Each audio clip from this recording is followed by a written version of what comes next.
Bismillahirrahmanirrahim.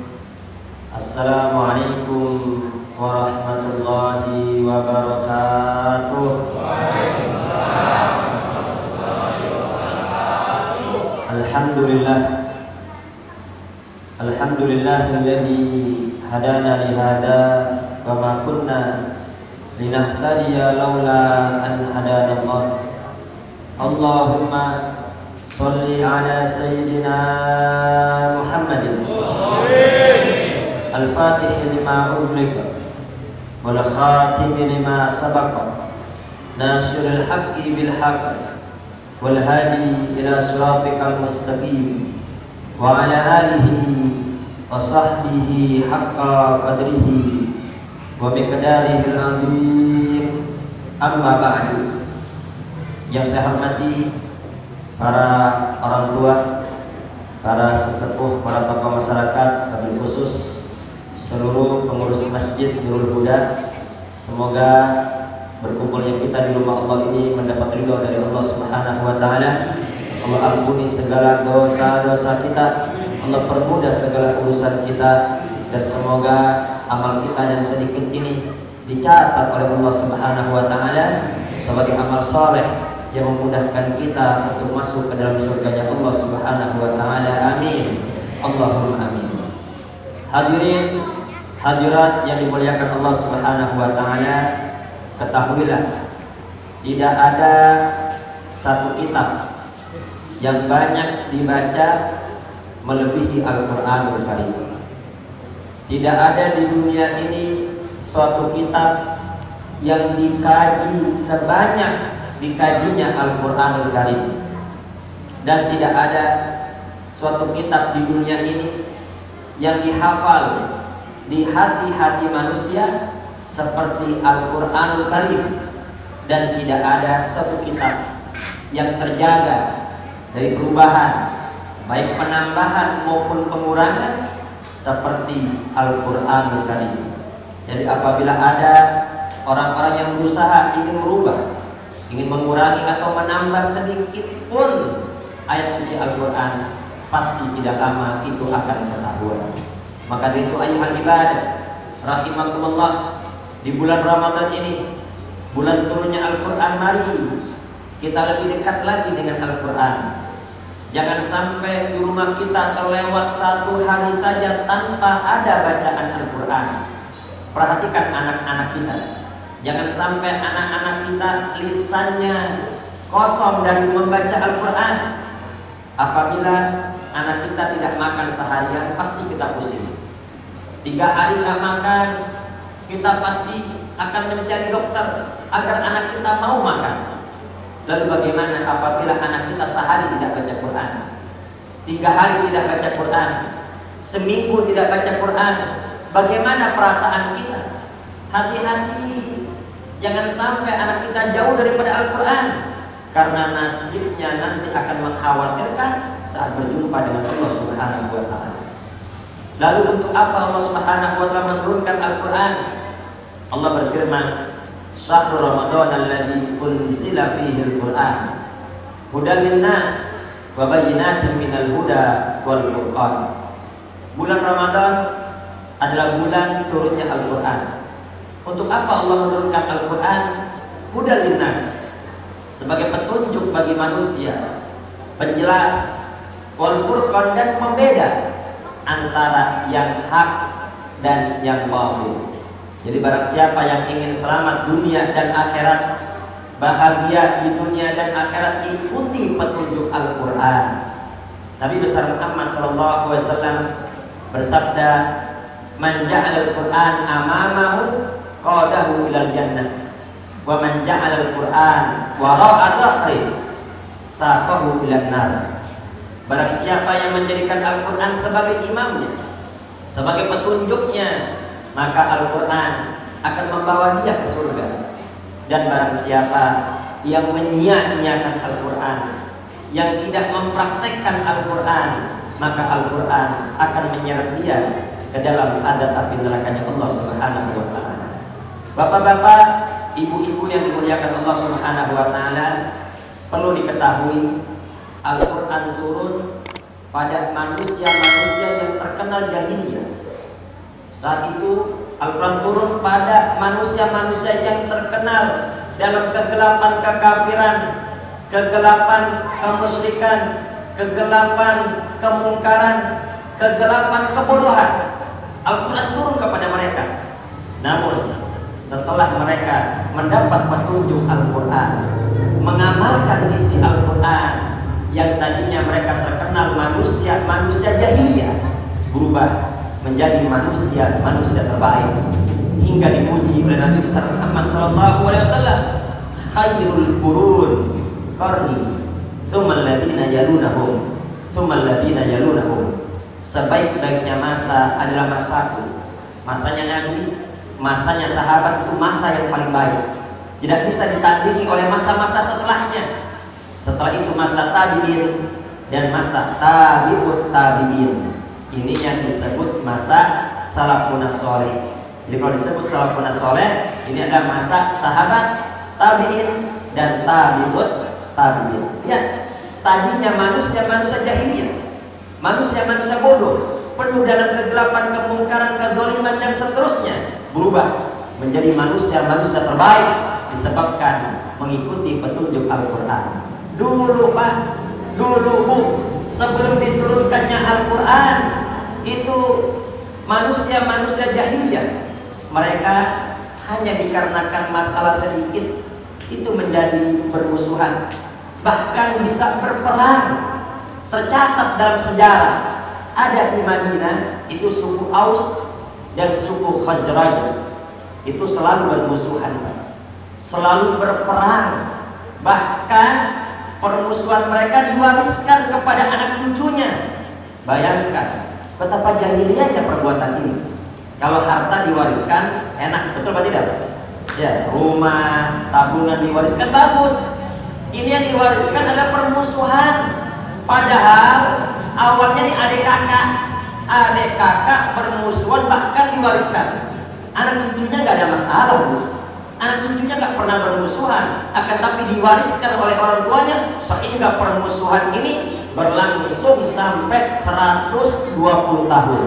Bayangkan, musuhan perang sampai 120 tahun, tidak ada yang bisa mendamaikan kecuali setelah datangnya Nabi besar Muhammad SAW membawa petunjuk Al-Quran yang tadinya bermusuhan dan perang menjadi berdamai. Hingga Allah Subhanahu wa taala mengingatkan kepada kita semua, wadhkuru ni'matallahi id kuntum a'da'an fa'alafa baina qulubikum fasbahtum bi ni'matihi ikhwana. Dengan sebab nikmat dari Allah, dengan sebab nikmat dari Al-Quran, mereka yang tadinya bermusuhan menjadi bersaudara. Dan tidak sampai di situ, persaudaraan mereka menjadi contoh terbaik untuk orang-orang setelah mereka. Hingga Allah puji persaudaraan mereka, wa yu'thiruna ala anfusihim walau kana bihim khasasah. Tadinya mereka ada contoh permusuhan yang paling buruk,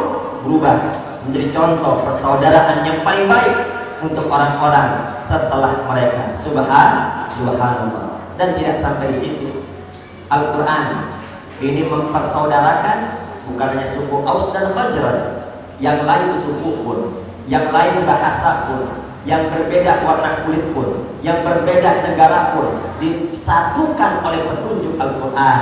Innamal mu'minuna ikhwah. Sesungguhnya setiap orang beriman itu bersaudara. Apapun bahasanya, apapun negerinya, apapun sukunya, dia beriman kepada Allah dan Rasulnya, dia saudara kita.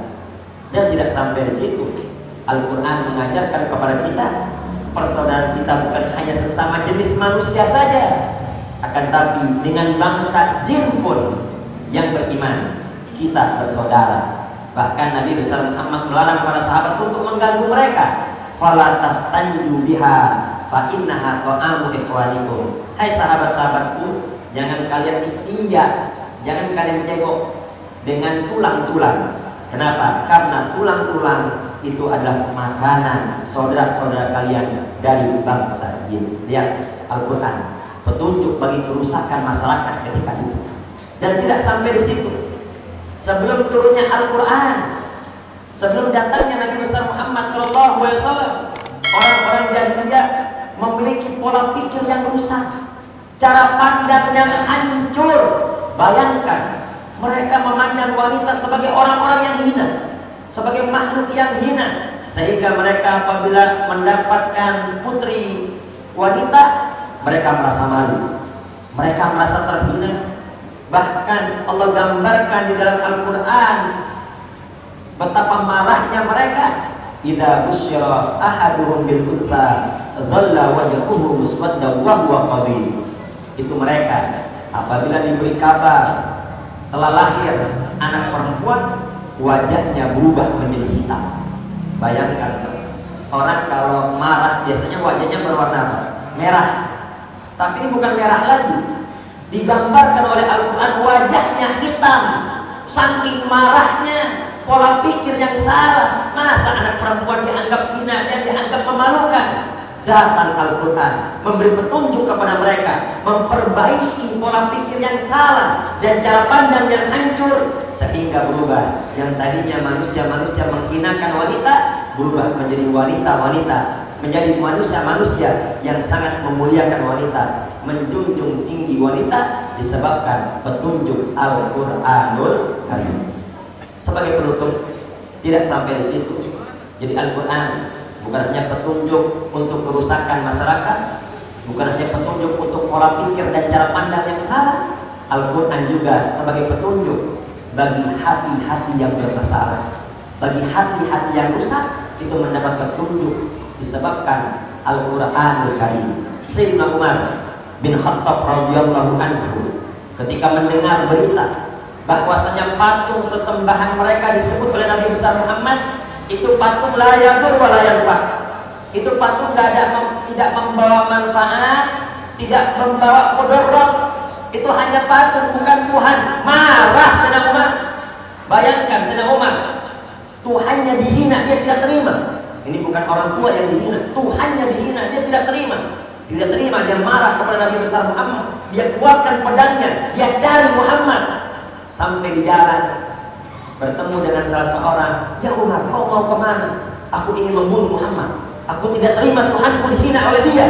Nanti dulu wahai Umar, adik perempuanmu juga sekarang sudah menjadi pengikutnya Nabi besar Muhammad.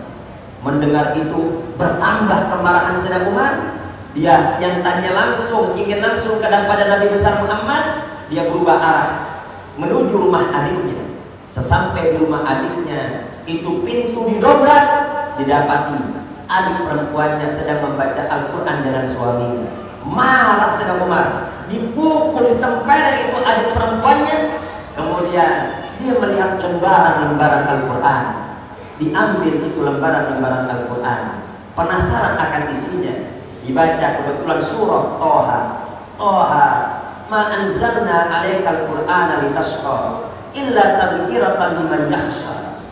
Hati Sayyidina Umar sedang marah-marahnya, sedang benci-bencinya, sedang dendam-dendamnya, membaca Al-Quran berubah.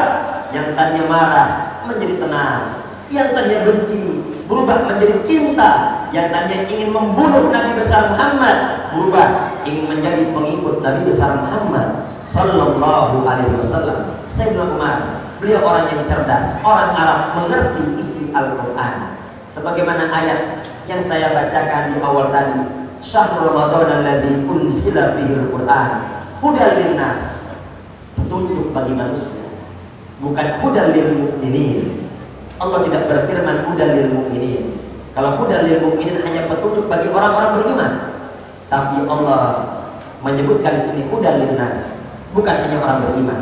Orang kafir pun yang berpikiran jernih, apabila benar-benar mengamati Al-Quran, maka dia akan mendapat petunjuk dari Al-Quranul Karim. Sebagaimana Sayyidina Umar bin Khattab yang tadinya marah semarah-marahnya berubah, yang tadinya hatinya kotor berubah menjadi cinta kepada Nabi besar Muhammad SAW, bersyahadat di hadapan Rasulullah SAW. Demikianlah Al-Quran itu sebagai petunjuk bagi kerusakan masyarakat, petunjuk bagi kerusakan pola pikir, petunjuk bagi kerusakan hati. Maka itu barang siapa yang ingin selamat dunia dan akhirat, bahagia di dunia dan akhirat, ikuti petunjuk Al-Quran.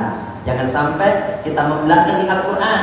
Sebagai orang beriman, mari kita yakini tidak ada petunjuk sebaik Al-Quran, tidak ada aturan sebagus Al-Quran, dan tidak ada pedoman selain Al-Quran. Marilah kita jadikan Al-Quran imam kita jadikan Al-Quran petunjuk kita, tanamkan ke hati putra putri kita. Jangan sampai putra putri kita jauh daripada Al-Quran, apalagi buta huruf Al-Quran. Betapa beruntungnya kita, betapa bahagianya kita saat nanti kita sedang sakratul maut, ternyata putra putri kita ada yang membacakan tahlil, ada yang membacakan Al-Quran, ada yang mengingatkan kita la ilaha illallah. Betapa bahagia kita di dalam kubur.